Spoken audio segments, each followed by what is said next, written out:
우리나라도 세계 10위권 안에 드는 경제 대국인데 1년 예산이 한 800조인데 거기에 대해서 10배 이상 되는 금액을 모으고 있다는 건 정말 뭘 하려고 이렇게 엄청난 돈을 모아야 되는 건가 라는 궁금증을 자아내도 이상하지 않을 정도의 금액입니다. 전 산업 영역에 파장을 일으킬 수 있는 샘 올트먼의 이 행보, 당연히 우리 한국 반도체 기업은 그런 것들을 뒷받침할 하드웨어적인 서포트를 할 대표 기업이기 때문에 기술적인 성과를 하나하나씩 발표할 때마다 거기에 대한 기대감으로 반도체 시황도 들썩거릴 가능성이 있다, 이렇게 봅니다. 파운드리 분야를 우리는 어떻게 보면 땅 따먹기 시장으로 인식하는 경우가 많았어요. TSMC가 보유하고 있는 세계 탑티어의 회사들을 삼성전자가 어떻게 뺏어올 것이냐, 이런 관점에서 평가를 하다 보니까 삼성전자가 아직 TSMC를 따로잡기는 어렵지 않겠느냐라는 인식이 많았던 게 사실인데요. 이런 신규 고객들이 많아졌었을 때 그리고 기존에는 AI와 관련된 반도체 수요가 없었던 기업들이 새로운 반도체를 발주했었을 때 TSMC만 쳐다볼 수는 없습니다. 그런 과정에서 삼성과 우리 SK 하이닉스도 적지 않은 수혜를 볼 가능성이 높습니다.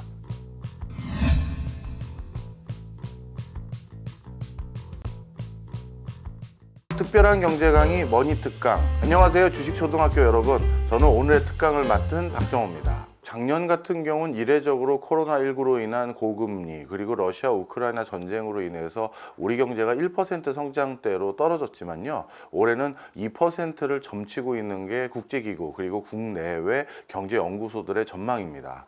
그런데 지금 제시되어 있는 경제 성장률의 수치보다 저는 이제 올 하반기가 도래하면 도래할수록 그 수치가 조금 하방으로 재조정되지 않을까라고 생각하는 주의에 가깝습니다.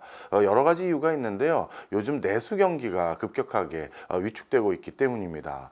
수출 같은 경우 반도체를 비롯해서 몇 가지 항목에 대해서 호조를 보이고 있습니다만, 내수 경제를 절대적으로 지탱해줬던 건설 부동산 부분이 거의 실질적으로 지금 정체 상태에 있는 셧다운 상태다 해도 과언이 아닌 상태고요.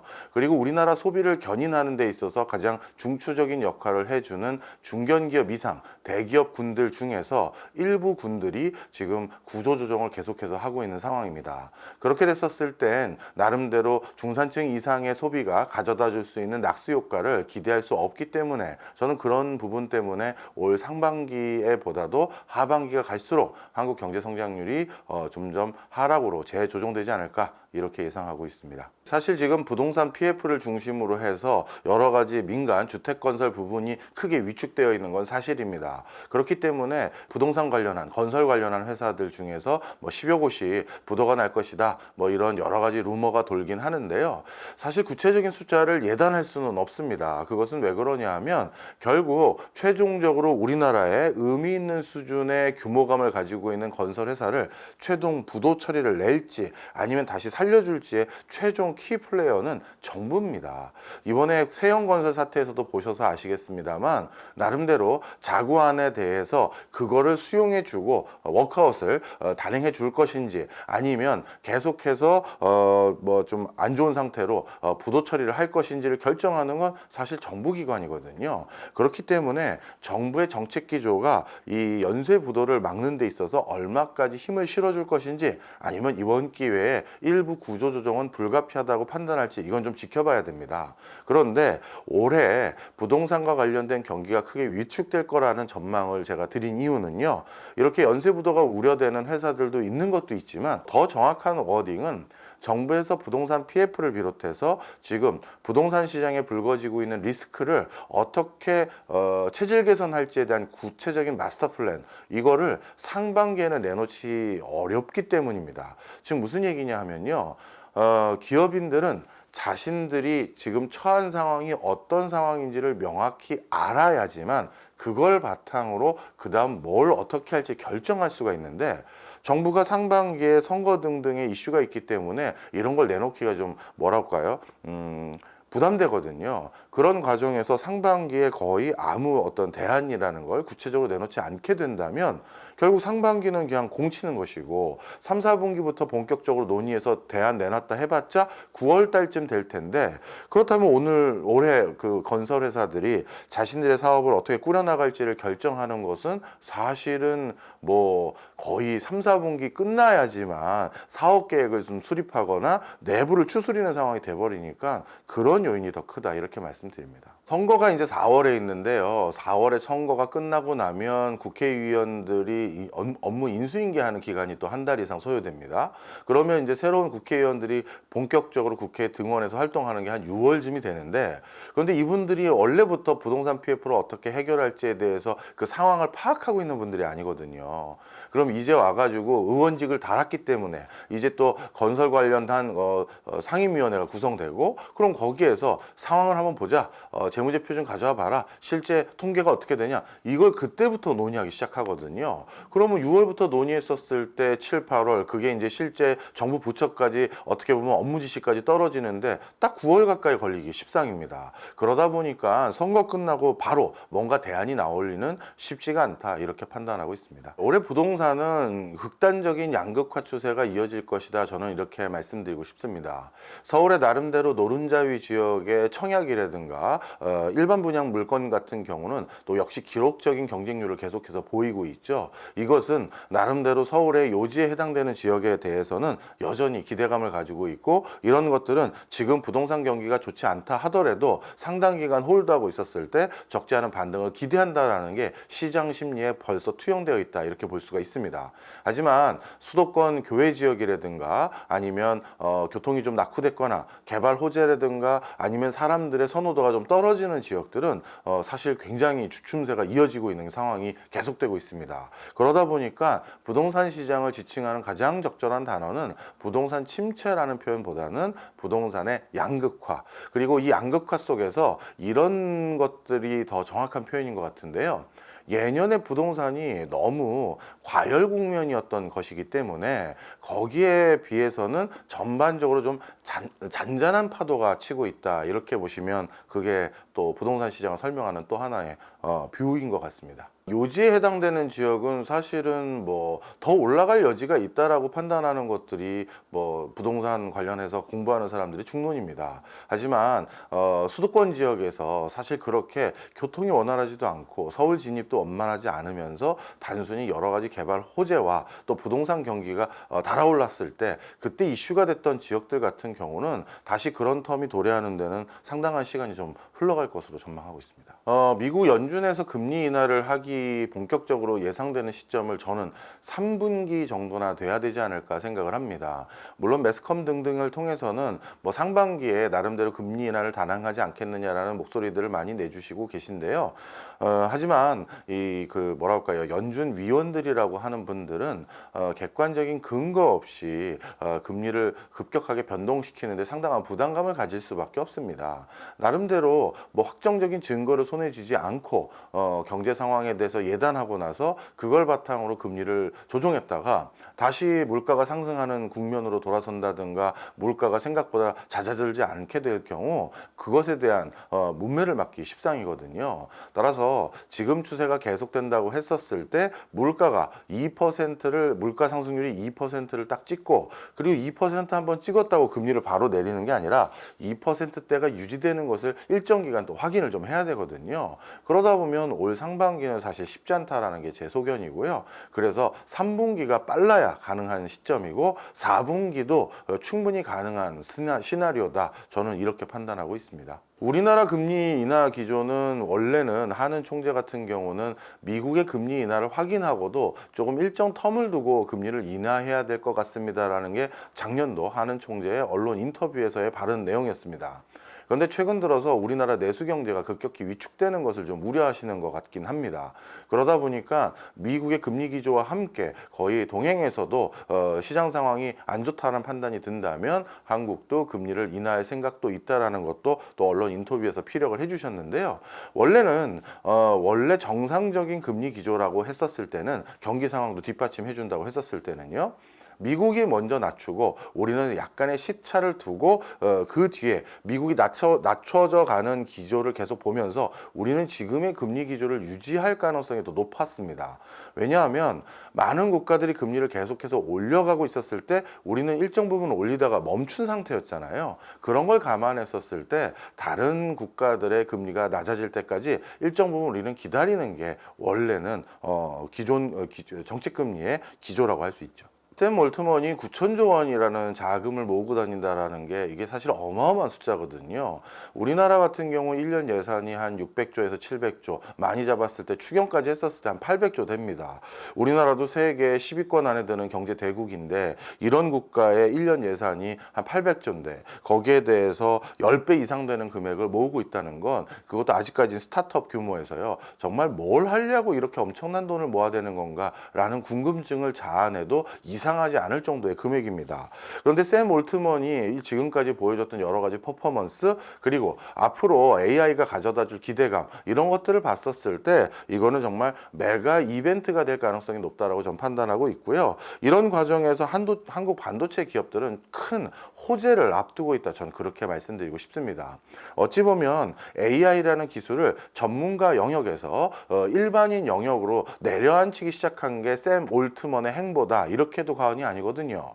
예전에 우리가 AI를 쓰려면 코딩을 배우거나 전문적인 식견이 있어야지만 AI에게 업무 지시를 할 수 있었는데 지금은 우리가 일상생활에서 쓰고 있는 자연어로 업무 지시를 할 수 있는 영역까지 낮춰놨기 때문에 이제 우리 모두 옆에 AI 하나를 끼고 다 업무를 보는 그런 경지까지 가기 목전이다 해도 과언이 아닙니다. 자, 그렇게 됐었을 때 이 전 국민들에게 전 산업 영역에 파장을 일으킬 수 있는 샘 올트먼의 이 행보, 당연히 우리 한국 반도체 기업은 그런 것들을 뒷받침할 하드웨어적인 서포트를 할 대표 기업이기 때문에 저는 앞으로 샘 올트먼이 기술적인 성과를 하나하나씩 발표할 때마다 거기에 대한 기대감으로 반도체 시황도 들썩거릴 가능성이 있다 이렇게 봅니다. 앞으로 사실 삼성전자나 SK 하이닉스도 새로운 인공지능 산업에 뛰어드는 많은 회사에 부합해서 파운드리라든가 그들이 원하는 형태의 반도체를 납품할 수 있는 새로운 기회를 많이 얻을 거라고 보여집니다.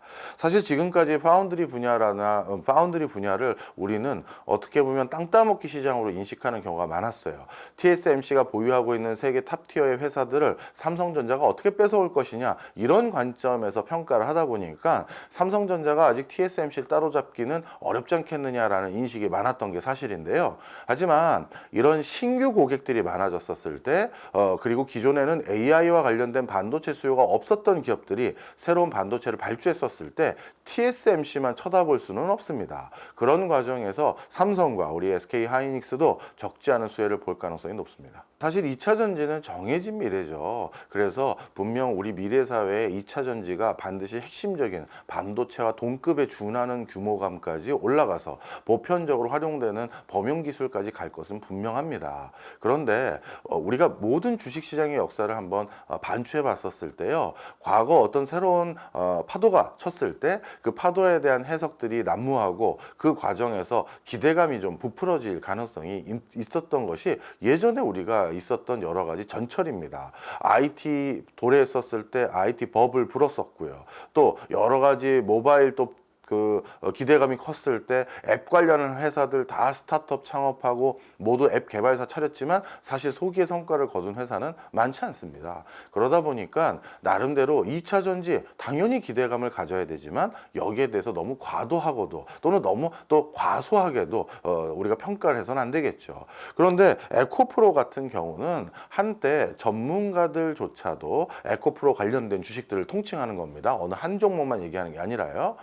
전문가들조차도 전망하기가 부담스러울 정도로 그래서 전망치를 제시 안 할 정도로 한때 뜨거웠던 것이 사실입니다. 그렇다 보니까 이런 것들이 에코프로 자체가 무슨 회사에 문제가 있거나 그런 것은 아니고요. 주가라는 것이 항상 뭔가 과도한 기대감을 갖게 되면 좀 올라갔다가 다시 그게 조정 국면이 됐다가 회사가 이렇게 돈을 벌거나 계속해서 미래지향적인 사업에서 성과를 내고 있는 회사라면 당연히 그것이 시장에 반영되는 데는 약간의 시차가 걸리겠지만 또 올라갈 수 있는 여지가 있는 것들이거든요. 따라서 적정 금액에 대해서는 앞으로 에코프로 관련된 회사들이 어떤 성과를 내는지를 보면서 계속 우리가 고민을 해보고 추력을 해봐야겠습니다만 에코프로 관련한 주식의 흐름이 요즘 잠잠하다라는 표현에 저는 동의하지 않고요. 요즘이 원래 어떻게 보면 주가가 움직이는 추세선에 맞는 흐름들인 것이고 과거에 정말 저도 에코 가지고 있었던 주주 대주 중에 한 사람으로서 뭐 열어볼 때마다 가격이 올라가는데 이런 것들이 오히려 이례적인 것이죠. 지금이 잠잠한 게 아니라 과거가 너무 뜨거웠던 거다. 이렇게 보시는 게 더 맞을 겁니다. 항상 이렇게 정해진 미래라고 했었을 때는요, 이 미래의 기대감으로 참여하는 회사가 점점 늘어나고 또 기존에 참여하는 회사들 중에서도 계속해서 성과를 꼭 보인다라는 보장은 없습니다. 우리 예전에 이통사 한번 떠올려 볼게요. 우리나라에서 이제 PCS 시장이 본격적으로 열기 시작하면서 016, 017, 018 등등, 019 등등 수많은 이통사들이 난무했고요. 그 당시 우리나라 이통시장에 뛰어들었던 회사들 보시면 우리나라를 대표하는 기라성 같은 회사들이었습니다. 뭐 한솔, 한화, 포스코도 뛰어들었고 현대도 뛰어들었고 다 뛰어들었어요. 그런데 결국 그 회사들 중에서 지금 살아남은 회사들 몇 개나 되는지 아시죠? 그래서 이렇게 보시면 되겠습니다. 그 이통사 시절에서도 이 에코프로보다 훨씬 규모감도 있고 한국 경제에서 관록을 보이는 회사들도 나름대로 경쟁에서 밀렸던 적도 있어요. 그래서 2차 전지가 분명 정해진 미래고 대세이지만 에코프로 자체가 지속적인 노력을 안 하거나 지속적인 기술 확보에 대해서 등한시한다면 당연히 지금 아무리 에코프로가 성과를 내고 있고 돈도 벌고 있는 회사라 하더라도 다시 어떻게 될지 모릅니다. 주식이라는 건요, 6개월 전에 전망치는 휴지 조각이나 다름없다라고 인식하는 게 좋아요. 갑자기 그 회사의 CEO가 예를 들어서 에코가 아니라 모든 회사를 말씀드리는 겁니다. 횡령을 하거나 배임을 할 수도 있고 알고 봤더니 그 회사의 공시자료가 다 거짓말이었을 수도 있잖아요. 그러다 보니까 어떤 회사에 대해서 몇 개월 전에 어느 전문가가 뭐라고 얘기했는데 그것 때문에 내가 주식을 사서 10년간 보유하겠다? 이건 정말 잘못된 주식 투자의 패턴입니다. 계속해서 내가 사둔 종목이라면 살아있는 생물처럼 그게 잘 진화 발전하고 있고 성장하고 있는지, 아니면 크게 다쳐서 지금 잠시 주춤하고 있는지, 아니면 영구적으로 회복 불능한 상태가 됐는지를 확인해 가면서 투자의 포트폴리오를 조정하시는 게 정답입니다. 최근 중국 경제가 주춤한 것은 역시 미중 간의 갈등을 빼놓을 수 없는 상황이다, 이렇게 볼 수가 있습니다. 중국 경제를 지탱했던 엔진은 크게 세 가지인데요. 첫 번째가 수출인데, 수출이 한때 잘 나갔었을 때는 GDP의 30%에 육박할 수준까지 올라갔었던 중국이 최근 수출 기조가 GDP의 10% 초반까지 떨어졌습니다. 따라서 경제를 견실하게 움직일 수 있는 엔진 하나가 상실된 상태고요. 두 번째가 부동산입니다. 2000년대 이후부터 중국은 부동산으로 움직여 왔다 해도 과언이 아닐 정도로 가장 큰 엔진이 바로 부동산입니다. 그런데 이 부동산과 관련돼서 지금 체질 개선, 구조 조정을 하고 있는 상황이고요. 그 과정에서 어떻게 보면 뚜껑을 열어봤더니 과잉 투자가 너무 난무했던 상황이다라는 거, 중복 투자가 너무 난무했던 상황이다라는 게 확인돼 버렸습니다. 그런데 이 부동산이라는 건 종합예술이라고도 저도 부르는데요. 부동산과 관련 없는 산업을 찾기가 어려울 지경이에요. 그러다 보니까 이런 큰 엔진 자체를 대수선하려고 하면 상당한 시간 소요가 걸리는 게 사실입니다. 우리가 카센터에 가서 예를 들어서 간단하게 정비 받을 때는 잠시 기다리세요, 금방 정비해서 드릴게요 하지만 엔진 수리하러 가면 놓고 가셔야 됩니다, 한 열흘 이상 걸려요, 이 소리 듣잖아요. 마찬가지입니다. 한 국가의 엔진 역할을 했던 산업을 도려내고 환부를 고치려고 하면 이거는 시간이 걸리게 되어 있어요. 그래서 저는 최소 3년 이상의 부동산 시장은 개혁하는데 시간 텀이 걸릴 수밖에 없다라고 보고 있고요. 마지막 세 번째가 이제 인프라 투자인데 R&D 투자라고 부를 수도 있을 것 같은데요. 앞서 중국은 수출을 계속하는 그런 국가라고 말씀을 드렸는데, 중국이 수출을 계속하기 위해서 반드시 수입해야 되는 물건들이 몇 개 있습니다. 그 중에 하나가 반도체예요. 2000년부터 최근까지 중국의 반도체 무역수지 적자는 계속해서 누적적으로 증가하고 있습니다. 그러다 보니까 중국은 R&D 투자를 통해서 수출에 필요한 반도체를 자급자족하기 위한 노력들을 경주해 왔었는데, 이것도 실질적으로 미중 간의 갈등으로 인해서 물거품이 되고 있는 상황입니다. 그러다 보니까 지금 중국 경제를 움직일 수 있는 견실한 엔진들이 거의 모두 상실되어 있는 상태예요. 그러다 보니까 중국이 최근 디플레이션 우려가 있을 만큼 만큼 경기 상황이 안 좋은 것이 분명한 사실이고요. 이런 것들을 그럼 언제 해결할 수 있느냐라고 했었을 때 방금 제가 지칭했던 이 세 가지 엔진 모두 상당히 구조적인 요인에 해당되는 것이고, 그리고 이런 것들을 우리가 뭐라 할까요? 활로를 모색하기 위해서는 적지 않은 시간이 소요될 수 있을 수밖에 없는 것이다라는 거 금방 인식하실 수 있을 겁니다. 따라서 최근에 중국의 이 경제 상황은 단기간에 괄목상대할 만큼의 변화를 기대하기는 어렵고요. 한 3, 4년의 인고의 시간이 지나가야지만 그래야 중국 경기가 반등될 수 있는 호재를 맞닥뜨리지 않겠느냐, 저는 그렇게 판단하고 있습니다. 시진핑 같은 경우는 지금 중국에 대해서 좀 더 근본적인 체질 개선을 이참에 해야겠다라고 판단한 것 같습니다. 그리고 이렇게 중국의 엄청난 체질 개선을 함에 있어서 그 방향성을 미국이 지향하는 자유 경쟁과 시장 경제, 그 다음에 자본주의적인 성향, 이거를 추종하기보다는 중국 특색의 사회주의를 통해서 경제 대국을 이뤄보겠다라는 그런 기조를 통해서 지금 국가를 진화 발전시키려고 생각하고 있는 것 같습니다. 중국 특색 사회주의라는 것은요, 체제는 사회주의를 유지하면서도 자본주의적인 성과를 많이 낼 수 있을 뿐만 아니라 자본주의가 가지고 있는 문제점들을 자기가 어떻게든 완화해 보겠다라는 어떤 목적을 가지고 있는데요. 그런데 이런 비전과 슬로건을 가지고 행보를 하고 있습니다만 실질적으로 그걸 하기 위한 방법론이라고 해야 될지 수단이라고 해야 될지 모르겠습니다만, 그런 과정에서 자신에게 힘을 달라라는 어떤 미명 아래 지방정부가 가지고 있었던 걸 국가정부로 권한을 귀속시키고 있고, 그리고 정부가 가지고 있었던 권한을 다시 당의 권한으로 귀속시키고 있고, 당이 가지고 있었던 권한을 시진핑 본인의 권한으로 점점 귀속시키고 있는 모습들이 여기저기서 목격됩니다. 그런 과정에서 어떻게 보면 또 다른 동전의 양면처럼 본다 보면요, 이것은 본인의 1인 집권 체제를 영구적으로, 즉 그 사망 직전까지 가져가기 위한 행보가 아니냐, 이렇게도 충분히 해석할 수가 있습니다. 실질적으로 덩샤오핑하고 그 다음에 마오쩌둥 시대, 이 두 시대는요, 그 두 사람이 사망할 때까지 집권했다 해도 과언이 아니거든요. 그러다 보니까 시진핑 역시도 똑같은 생각을 가지고 있다라고 생각이 들고 있습니다. 민주당과 공화당이 선거를 앞두고 정책 기조로 삼은 중요한 내용 중에 하나가 중국 압박을 더욱더 강화하겠다라는 기조입니다. 사실 유권자의 표심을 잡기 위해서 민주당도 공화당도 여러 가지 여론조사, 설문조사를 합니다. 근데 양쪽 정당 모두 유권자에게 확인된 내용이 뭐냐 하면요, 지금 미국이 중국을 견제해야 된다라는 유권자 표심을 확인한 상태입니다. 그런 상황에서 선거에 직면하게 되면요, 우리 흔히 말해서 묻고 더블로 가, 이런 표현들 많이 쓰죠. 상대방 그 후보가 어떤 정책을 내세우면 그 정책에 오히려 하나 더 얹어서 묻고 더블로 가서 더 큰 공약, 더 중국을 압박할 공약들을 경쟁적으로 내놓을 가능성이 많습니다.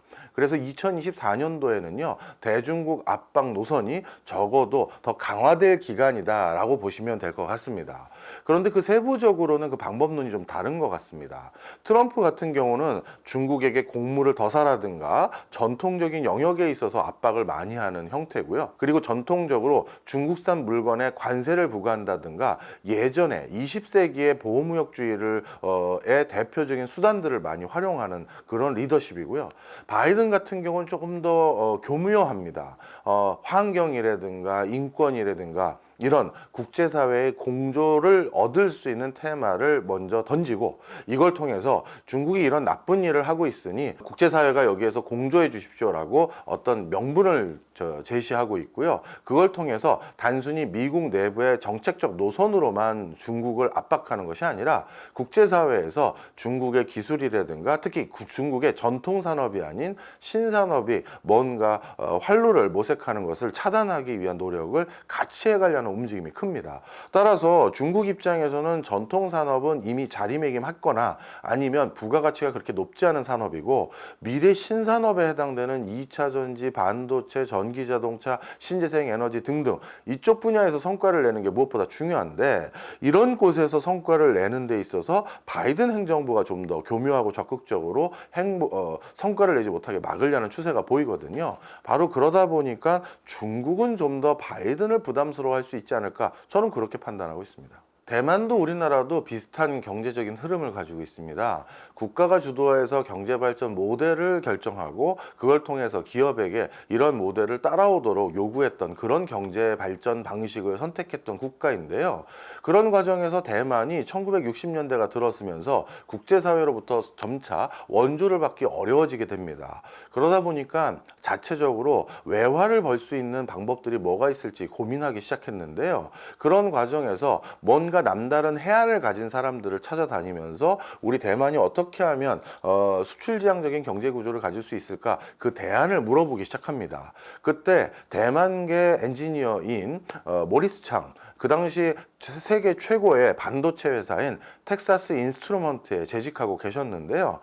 텍사스 인스트루먼트의 수석 엔지니어로 일하고 있었던 모리스 창을 찾아가서 대만이 체질 개선을 하려면 어떻게 해야 되는지 여쭤봤습니다.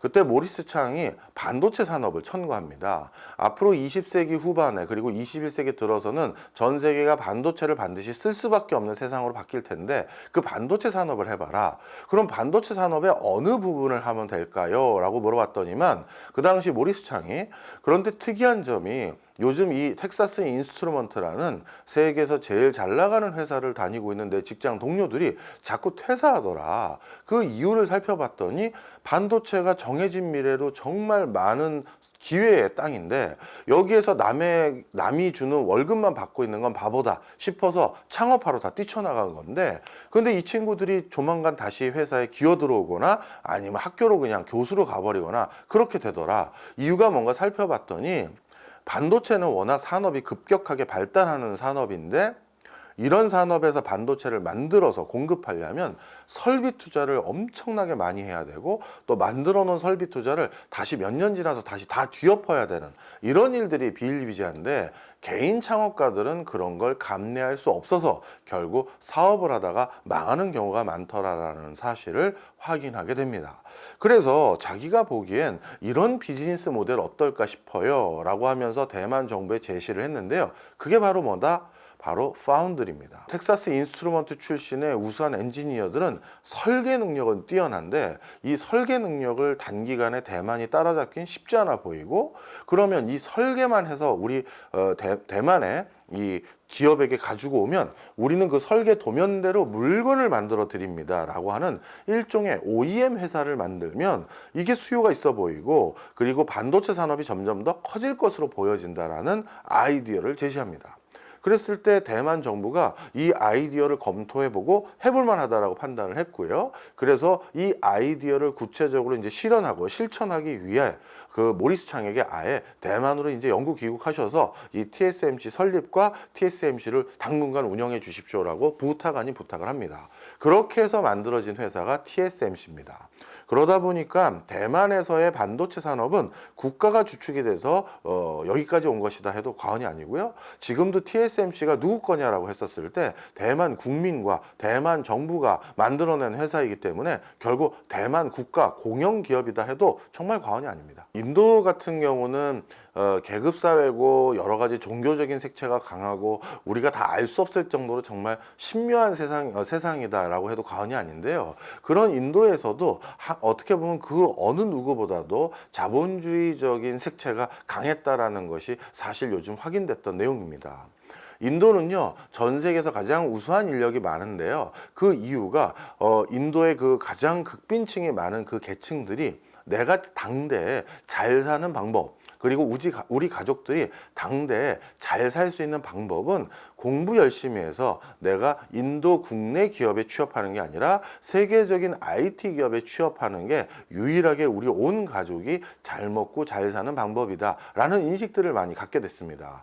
그러다 보니까 인도에서는 공부를 잘하는 많은 친구들이 IIT라는 인도의 MIT에 해당되는 학교인데요. 여기에 진학하는 것을 꿈으로 삼고 있고요. 그래서 부모님은 밖에 나가서 돈 벌고 큰 누나나 작은 누나는 우리 똑똑한 막내 동생이 공부 열심히 하는지 집에 남아서 감시하고, 그래서 온 집안 식구가 IIT 출신 공학도 하나 배출하면 정말 집안을 일으킨다라고 할 정도로 전체 인도의 분위기가 그렇게 됐다 해도 과언이 아닙니다. 그런 과정에서 인도의 우수한 인재가 정말 많이 배양되기 시작했고요. 그리고 영어권을 기반으로 한 인도 문화권은 전 세계 여기저기서 스타트업을 하거나 국제기구 또는 국제적인 회사에 취업해서 활동하기가 수월합니다. 그러다 보니 인도인들 산의 네트워크도 형성되게 되겠죠. 이런 것들이 지금까지 선순환 구조를 그리면서 인도를 발전시켰던 계기가 아닌가 싶고요. 그리고 인도의 모디 총리 역시도 친기업적인 그런 경영 성과 또는 정책 기조를 유지하고 있는 대표적인 국가 수반입니다. 그러다 보니까 이런 모디 총리의 정책적인 행보도 인도가 경제적인 성과를 달성하는데 큰 버팀목이 되고 있고요. 최근 들어서는 중국을 대체할 새로운 신시장을 찾는 많은 다국적 기업들이 인도에서 뭔가 성과를 내기 위해서 인도에 문을 두들기고 투자를 하고 있는 상황입니다. 그런 것들이 지금 인도에게 성과로 이어지는 것 같아요. 인도가 가지고 있는 인구는 이제 중국을 넘어섰고요. 인도는 30세 인구가 전 세계에서 제일 많은 국가 중에 하나입니다. 그러다 보니까 잠재적인 시장 수요나 잠재 시장이 이렇게 크다 보니까 많은 기업들이 인도에 관심을 두기 시작했다. 이렇게 봐도 과언이 아니죠. 코로나가 끝나고 나서 탈석유 기조가 전 세계적으로 좀 더 본격화됐습니다. 그런데 아라비아 반도 같은 경우는 모든 국가가 석유 때문에 먹고 산다 해도 과언이 아니거든요. 그런데 탈석유 시대가 본격화되고 머지않아 도래하게 된다면 이제 아라비아 반도에 있는 그 수많은 국가들은 뭘 먹고 살 것이냐 지금 다 공통분모의 고민거리입니다. 그리고 석유가 없었을 때 아라비아 반도가 가지고 있는 지정학적인 가치는 중개무역을 하는데 필요한 거점 도시나 거점 국가 한두 개만 필요하지 대부분의 국가를 먹여 살릴 만한 큰 경제적 호재성이 있는 그런 대륙이 아니에요. 그런 반도가 아닙니다. 그러다 보니까 자연스럽게 지금 아라비아 반도에 있는 수많은 앵커 국가들, 카타르, 쿠웨이트, 아랍에미리트, 사우디 등등의 이 수많은 국가들이 석유가 없어진 또는 석유가 덜 필요한 시대가 도래했었을 때 이 아라비아 반도의 무역과 금융과 앵커 역할을 할 국가가 우리가 되어야 된다라는 미명 아래 지금 서로 경쟁적인 투자를 하기 시작했습니다. 이런 과정에서 빈살만도 그런 시설 투자를 압도적인 규모로 해서 전 세계 사람들이 몰려오게끔 만들기 위해서 네옴시티 같은 투자를 하고 있는 것이죠. 어찌 보면 이러한 자신들을 주목하게 만드는 전략 전술은 이미 두바이에서 시작했던 전략 전술이다라 보시면 되겠고요. 카타르도 월드컵 등을 통해서 카타르의 발달된 모습을 전 세계 사람들에게 보여줌으로써 아라비아 반도에 카타르도 있습니다라는 걸 지금 보여주는 상황이고요. 이런 경쟁적인 구도가 계속될 것이기 때문에 중동 지역에서는 앞으로 세계적인 마천루라든가 세계적인 우리가 좀 이전에는 볼 수 없었던 조형미를 가진 건물들을 앞으로도 계속 기획할 것으로 보여집니다. 요즘은 산업을 이끌는 데 있어서 무엇보다 중요한 게요. 많은 우수 인재가 와야 되고 많은 기업들이 창업을 해야 되고 또 많은 글로벌 회사들이 거기에 지사를 설립해야 되는데 그러려면 그 공간이 관광지로 육성하는 게 제일 중요합니다. 세계적인 우수한 인재들이 일하고 싶은 곳은 어찌 보면 여름 휴가철 한번 놀러 가고 싶은 곳에서 우리가 일을 하고 싶은 게 일반적이거든요. 바로 이런 맥락에서 관광지를 만드는 것으로 인해서 관광 수지를 높이는 것도 효과지만 그것으로 인해서 궁극으로 달성하고자 하는 바는 거기를 산업 거점 도시로 만들려는 것이다. 이렇게 보시는 게 제일 적합할 겁니다. 북극해 항로가 요즘 점점 더 이슈가 되고 있는데요. 북극해 항로 개발 사업이 이슈가 되는 가장 큰 이유는 이제 지구온난화로 북극해 항로를 1년 365일 이용할 수 있는 목전까지 왔기 때문입니다. 우리 동북아시아 지역에서 전 세계 제조의 한 40%를 담당하고 있는데요. 이쪽에서 생산된 물건을 유럽까지 수출하는 데 있어서 가장 일반적인 루트는 말라카 해협 지나서 수에즈 운하 지나서 유럽으로 가는 길이 보편적입니다. 그런데 이것은 사실 엄청 돌아가는 길이에요. 바로 북극해로 넘어갔을 경우에는 운송 기간을 한 10일 이상 단축할 수가 있습니다. 그러면 기간도 짧아질 뿐만 아니라 운송 비용도 절감되겠죠. 그런데 그동안 이 북극해 항로를 좀처럼 이용하지 않았던 가장 큰 이유는 북극해 항로는 1년 동안 내내 이용할 수 없기 때문입니다. 겨울철이나 북극해가 얼어붙었을 땐 이용을 아예 못하는 것이죠. 그런데 지구온난화로 이걸 이용할 수 있게 된다면 이제 중개무역의 거점 항만 도시들이 달라지게 되는데요. 대표적으로 지금은 중개무역으로 크게 번성한 도시들 대부분이 제가 좀 전에 말씀드렸던 남중국해, 말라카 해협, 호르무즈 해협, 수에즈 운하 근처에 있는 도시 국가들입니다. 싱가포르, 홍콩, 그 다음에 두바이, 뭄바이, 카이로 다 여기인데요. 이들 국가들이 무역의 거점 역할을 하면서 발달했던 것인데, 그렇다면 북극해 항로가 다시 본격화되면 그런 역할을 할 도시들이 창궐하게 되겠죠. 그러면서 당연히 주목해야 될 새로운 국가들이 늘어나기 시작했는데, 그런 국가들 중에 하나가 바로 그린란드다라고 보여지고 있는 것이고요. 그러다 보니까 요즘 미국도 중국도 이 그린란드에서 나름대로 전략적 요충지 또 교통의 요충지로 자신들의 영향력 아래 두기 위한 행보를 적극적으로 하고 있는 상황입니다. 우리나라 같은 경우는 아직까지는 그린란드에 직접적인 투자를 한다든가 이런 적극적인 행보를 보이지는 않습니다. 오히려 우리나라 해운사나 이런 데들이 앞으로 북극해 항로를 본격적으로 이용하기 위한 나름대로 밸류를 어떻게 보면 서플라이 체인에 참여하는 것이 더 중요한 맥락으로 보여집니다. 코로나19 끝나고 나서 아프리카의 수많은 국가들이 사실 하이퍼 인플레이션에 준하는 인플레이션을 경험하고 있고요. 그러다 보니까 국가에서 발행하는 법정 화폐에 대해서 신뢰감이 많이 떨어진 상태입니다. 그러다 보니 자연스럽게 저축을 하거나 아니면 사회적으로 통용되는 다른 대안이 필요한데, 예전 같으면 달러를 썼을지 모르겠습니다만 요즘 같은 시국에 달러 구경하기가 정말 어렵거든요. 그래서 비트코인에 주목하기 시작했고요. 그래서 나이지리아를 대표적으로 꼽을 수 있는데, 나이지리아는 지금 법정 화폐 그리고 국가에서 발행한 이 전자화폐 그리고 비트코인까지 이 세 가지 화폐를 일상생활 속에서 사용하고 있는 대표적인 나라입니다. 이 나이지리아가 그러다 보니까 인근 국가들도 그런 추세까지 높아지고 있고요. 그래서 과거에는 이 암호화폐가 실체주 없는 것이다 라는 표현을 많이 했습니다만, 지금은 어떤 특정 국가에서는 마치 중세시대 이전에 우리가 예전 원시적인 화폐 형태로 뭐 가죽이라든가 곡물이라든가 금을 사용했던 것처럼 비트코인을 일상생활 속에서 이렇게 활용하는 형국으로 바뀌어버렸죠. 코로나 기간 동안에는 참 투자하기 편했던 것 같아요. 뭘 사도 나름대로의 성과를 꽤 거뒀거든요. 그런데 사실 그런 시장은 100년에 한 번 올까 말까, 30년에 한 번 올까 말까 한 시장입니다. 대부분은 횡보장세 속에서 남다른 공부나 노력 등을 통해 조금 시장보다도 오히려 크게 반등할 종목을 찾는 게 주식 투자의 일반적인 투자 방식입니다. 요즘 다시 그런 정상적인 시국으로 돌아온 것이지 요즘 시장이 안 좋은 게 아닙니다. 이게 정상인 거예요. 그래서 어찌 보면 지금이 오히려 내가 공부한 것으로 인해 효과를 볼 수 있다, 이렇게 생각을 하시는 게 좋겠고요. 이런 상황 속에서 공부 많이 하시고 올해 2024년도에 투자도 좋은 성과 많이 내시길 간곡히 기원해 봅니다.